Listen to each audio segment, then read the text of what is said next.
Welcome friends, I am Professor S.R. Chakne here. Today we will discuss about the new topic, that is lecture number 10, that is artificial rain making, monsoon mechanism and importance in Indian agriculture.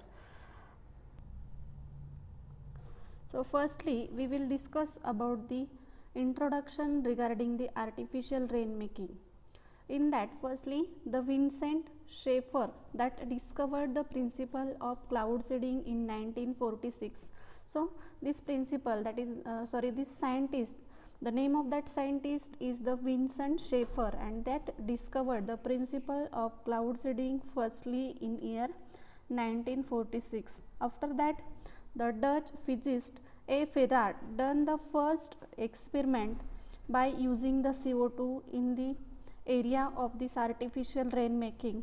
Then after that, in India, first artificial rainfall operation that is conducted in year 1983 in Tamil Nadu due to the severe drought. So the first experiment which was done in the state Tamil Nadu in year 1983 because there is a severe drought condition. Then after that, the US or the United States based modification takes place by the Maharashtra, which helps to operate the operation in 12 district of AP, that means in Andhra Pradesh in year 2008. So these are the some of the experiment which were conducted in the areas of this artificial rain making.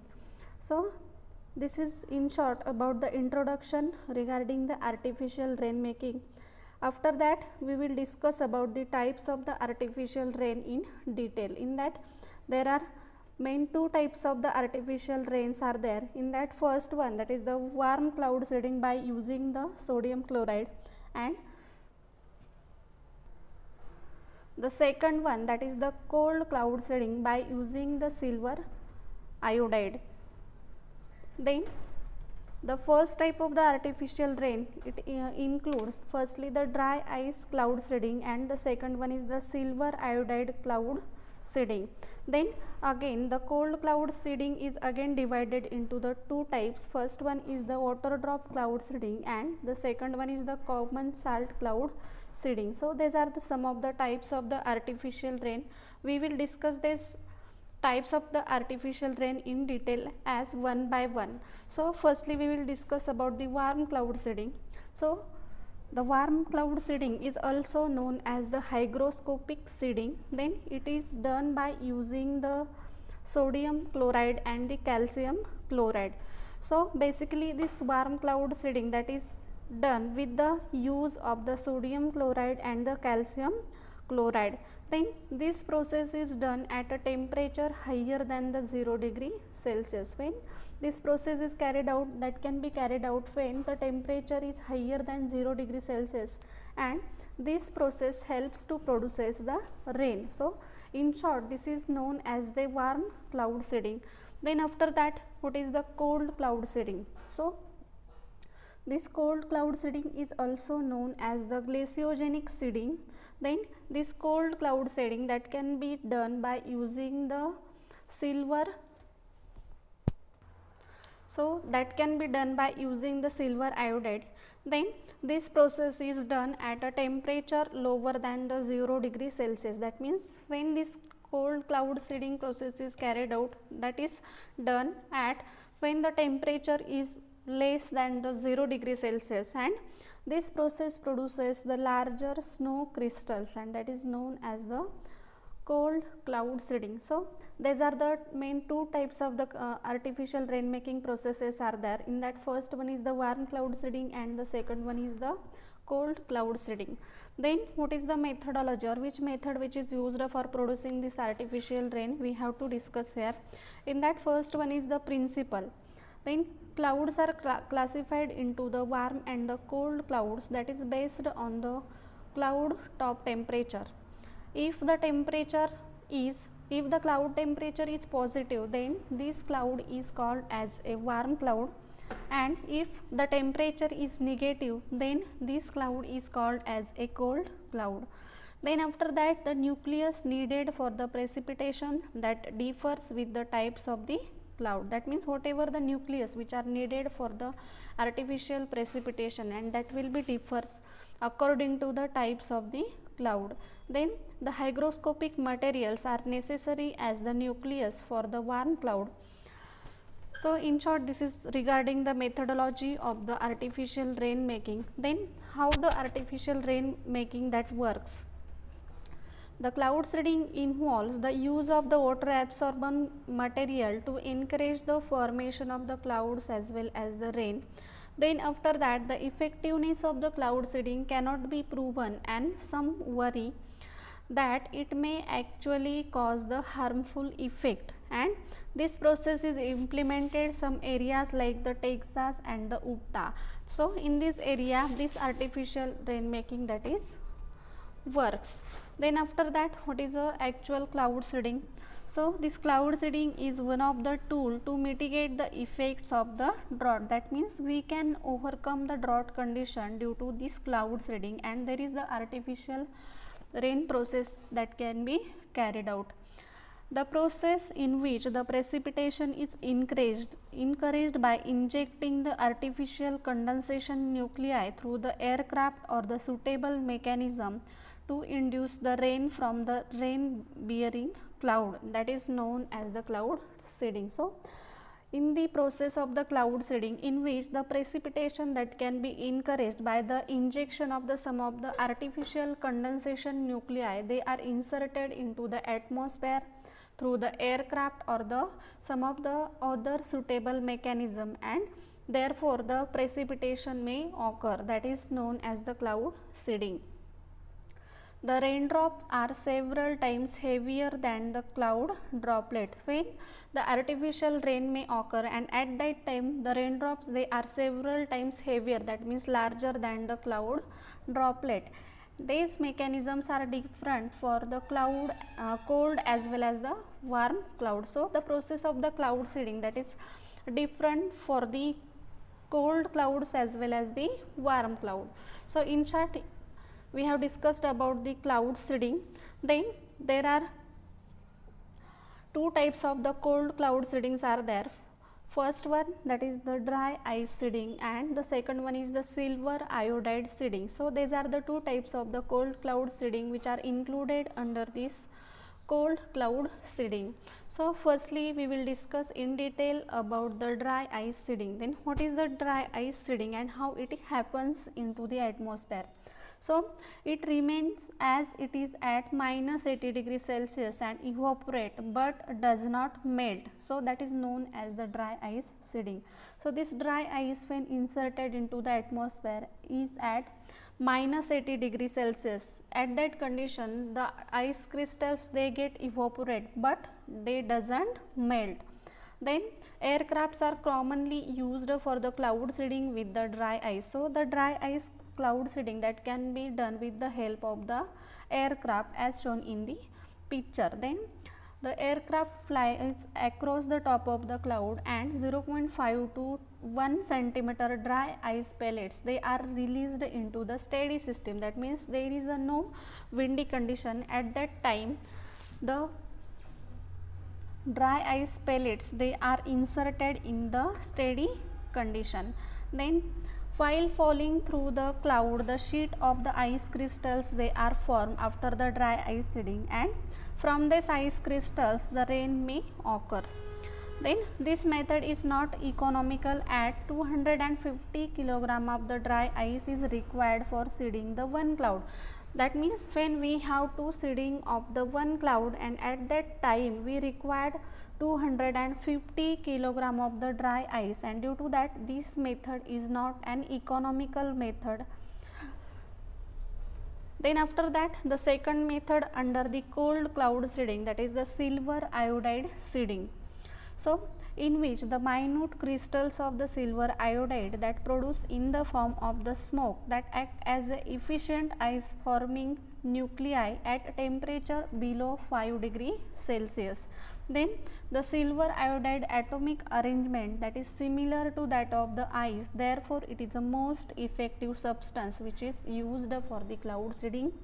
Then the release silver iodide smoke into the super cooled cloud from an aircraft. So this can be also done with the help of the aircraft, in which the silver iodide they are released into the super cooled cloud. Then it is more effective than that of the dry ice seeding, because it required the less amount of the silver iodide as compared to the CO2. That means this silver iodide cloud seeding, that is economical as compared to the dry ice seeding, because it requires the very less amount of the silver iodide as compared to the CO2. So this is about the silver iodide seeding into the atmosphere. Then we have to discuss here the second type of the artificial rain making, that is the warm cloud seeding. It includes the water drop seeding and the common salt seeding. So these are the two types of the materials which are required for the warm cloud seeding. So firstly we will discuss about the water drop seeding into the atmosphere, which are included under the warm cloud seeding. So the coalescence process is mainly responsible for growth of the raindrop in warm clouds. So this coalescence process, that means the mixing of the water drop that can be takes place, and that is responsible for growth of the raindrop in a warm cloud. Then the water drops of 25 millimeter are spread from the aircraft at the rate of 30 gallons per seeding on a warm cloud. That means each cloud that required the 30 gallons of the water drops. Then the water droplet or the large hygroscopic nuclei, they are introduced into the cloud. So in short, this is about the water drop seeding which are included under the warm cloud seeding. Then after that, the second one, that is the common salt seeding. So this common salt seeding is suitable seeding material for seeding the warm cloud, in which the common salt, that is an material which is used for seeding of the warm cloud. Then it is used either in the form of the 10% solution, or it may be used in the solid form also. That means whatever the common salt we are using for the seeding of the cloud, so it can be used either in the form of the 10% solution, or it may also used in the solid form also.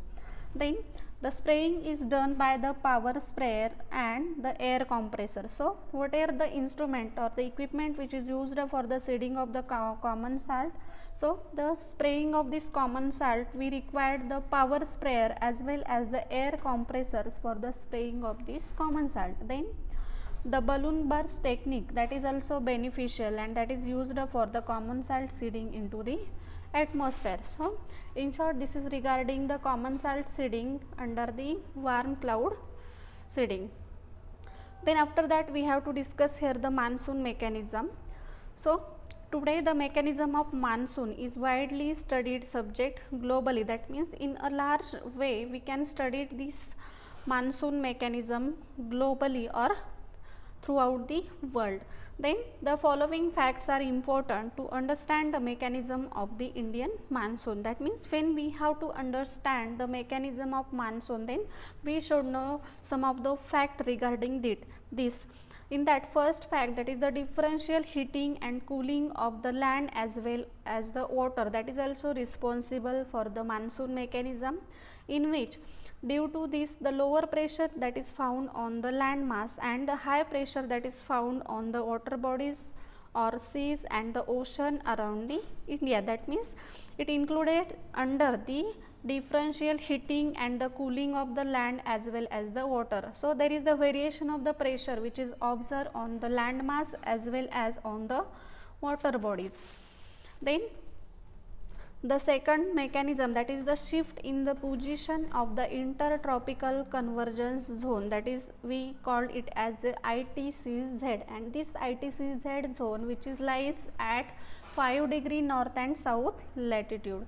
Then the intertropical convergence zone is the equatorial trough or the low pressure area that is commonly or the normally positioned at the 5° north of the equator, and that is called as a intertropical convergence zone, or it is also known as the ITCZ zone. Then during the summer it shifts its position to the Ganga plain and it's also known as the monsoon trough during the monsoon season.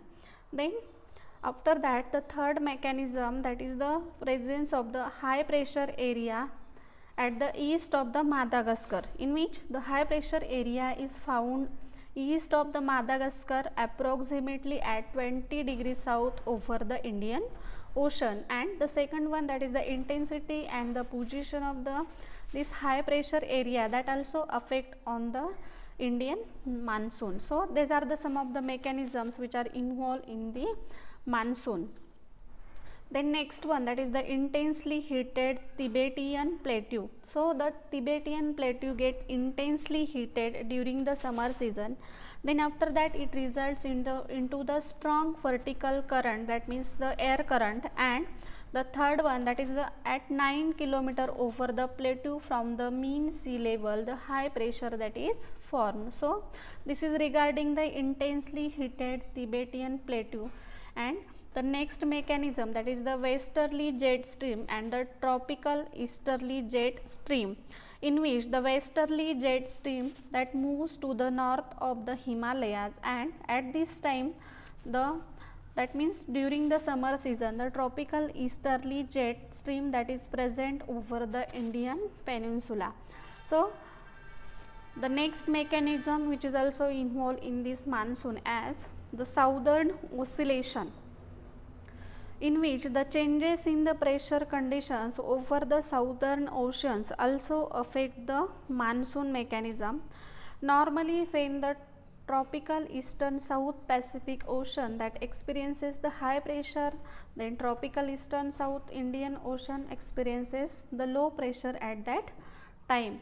And in case of the second condition, in certain air the usually prevailing pressure conditions they are reverse, and that is why it is resulted in the low pressure on the eastern Pacific Ocean and in comparison to the eastern Indian Ocean. Then winds oscillate between the eastern South Pacific Ocean and the eastern Indian Ocean. So these periodic changes in the pressure conditions and the wind, that is known as the southern oscillation, or it is also known as the SO. Then after that, the next mechanism involved, that is the El Nino. So this El Nino is a feature that is connected with the southern oscillation is the El Nino. Then it is a warm ocean current that flows past the Peruvian coast in place of the cold Peruvian current every 2 to 5 years. And after that, the changes in pressure conditions are connected to the El Nino, hence the phenomena that is known as the INSO, that means the El Nino southern oscillation, that is called as the INSO. So these are the some of the mechanisms which are involved in the process of the monsoon. Then after that, next point we have to discuss here, that is the importance of the monsoon in the Indian agriculture. Then what is the importance of monsoon which is in Indian agriculture? So we have to discuss here this point, in that the first importance of the monsoon, that is in India the monsoon refers to the rainy season. So as we know that the monsoon, that means the rainy season. Then after that, the humid southwest monsoon wind that causes the plenty of rainfall during the period between the early June to the October. That means as in India, this southwest monsoon that is occur during the period of the June to the October.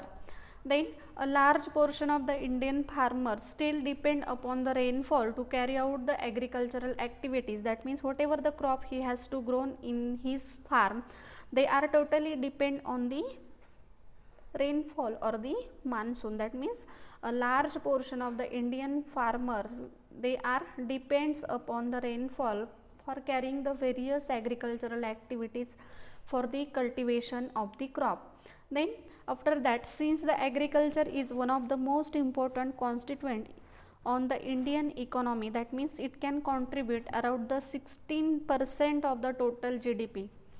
Then the monsoon season has an indirect impact on its economy as well. So in Indian agriculture, the monsoon having an immense importance as it contributes the large part of into the total GDP of the nation.